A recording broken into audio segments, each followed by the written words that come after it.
Hey everyone, it's Gene Calderon here, continuing in our December series, talking about Christmas, talking about the reason for the season and the holidays and all the challenges that comes with that. And of course, we're bound to hear some of the objections and some of the challenges. And let's consider for a moment probably the most common concern that's brought up every year when it comes to celebrating Christ's coming, and more specifically when we're talking about the origins of Christmas. And December 25th, people are always going to say, well, that's a pagan festival and they're celebrating the birthday of a false god or something of that sort. Well, how do we respond to that as Christians?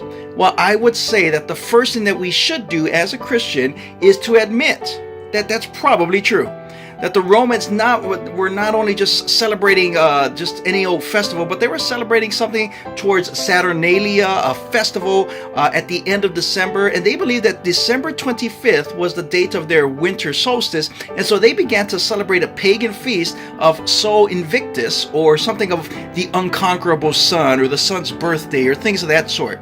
Not to mention that they were also bringing in some ideas of Mithra, a monotheistic religion that was going to challenge some of the new Christian ideas, which was also a monotheistic religion. And so they were really competing about whose monotheistic religion was going to hold.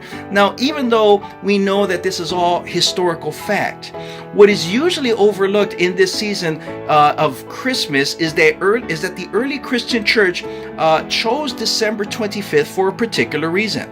They weren't trying to Christianize any pagan holidays.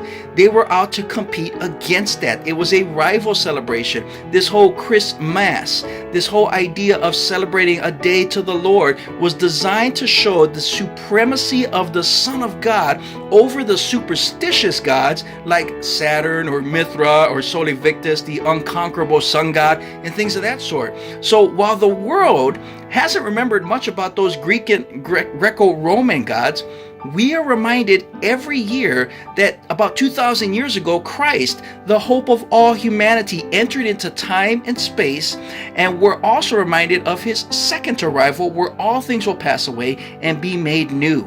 And if we can't celebrate that, then what can we celebrate? You see, God had in mind to save each and every one of us, and in order to do that, the penalty of sin had to be paid.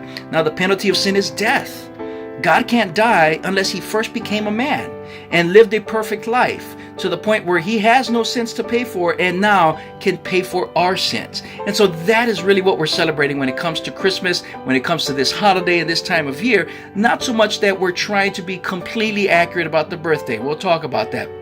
But really competing against all the other ideas to let people know that what we believe is the truth about our God, the fact that he sent his son, and the fact that he took our place. So that's what we're looking at today. So yeah, let's admit, December 25th, probably not the day, but the fact that a man was born and to pay for the penalty of sin sent by God is what we're trying to celebrate. So if you're interested in more of that, leave some comments. What do you think? You have any questions or thoughts or ideas?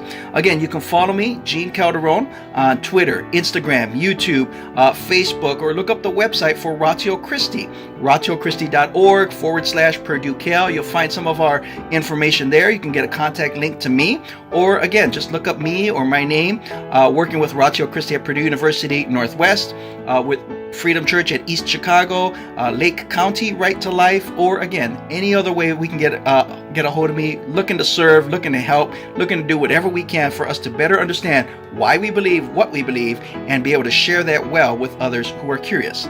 So thanks for listening. Thanks for watching. Hope to hear from you soon. Hope to see you guys soon. Looking to serve all around this area. God bless.